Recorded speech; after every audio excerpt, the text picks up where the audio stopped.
Hello people, have you guys ever wondered why we must look at the sky right after marriage in Hindu weddings? Let me tell you the reason behind it. I have asked some married couples that why do we should see the star on wedding day. One said just because the priest asked us to do that, and one said I don't know that. and only few people said the reason behind it.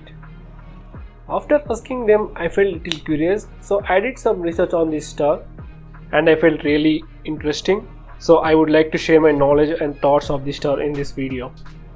Let's begin. Arundhati, in English, is called Alcor.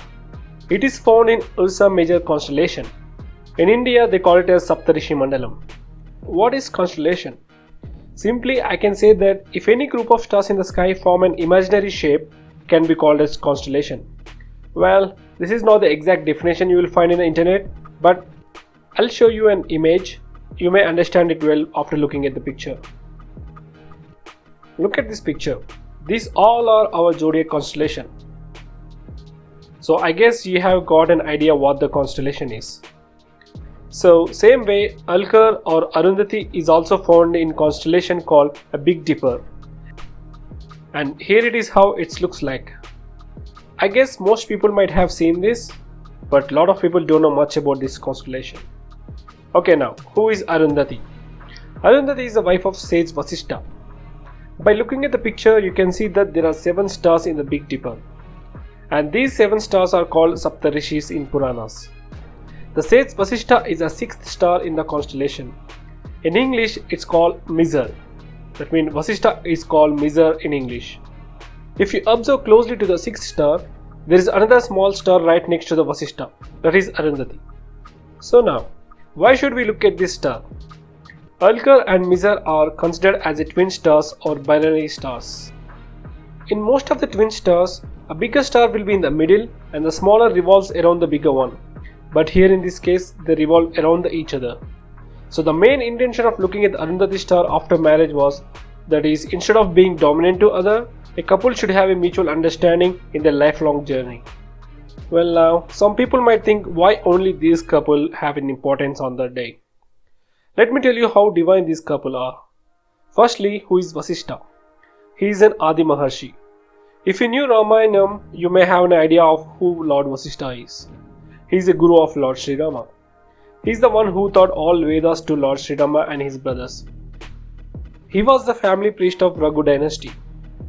And in Shiva Kalyana, Lord Shiva, who is neither born nor created, as he is the only thing that has been in existence. For such an almighty, in order to get married for the sake of bringing good virtues to the world, needed someone in the place of parents as per the Bharatiya Vivahika Sampradaya. On his request, along with 6 sages, the great sage Vasishtha and his wife Arundhati have represented themselves as the parents of Lord Shiva to ask the hand of Devi Parvati for their son. Such is the importance of couple Vasishtha and Arundhati. The Rishis act as a medium between the Paramatma and the human world.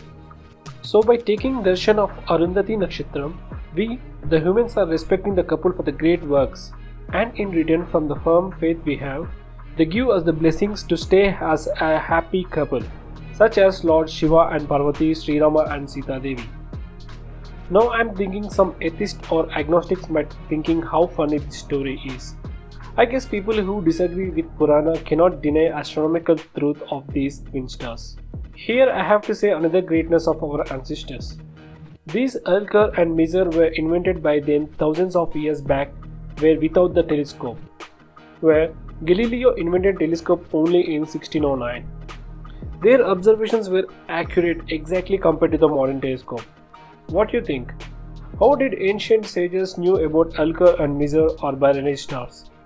How equipped with only 2 eyes they could see stars, decide their movements, and give a name called Saptarishi Mandalam? How did they develop such exact astronomical knowledge? Is there any answers to these questions? Let me know in the comments if you know any. I hope this video will change your views about looking at Arundhati in wedding. Thank you all for watching this video.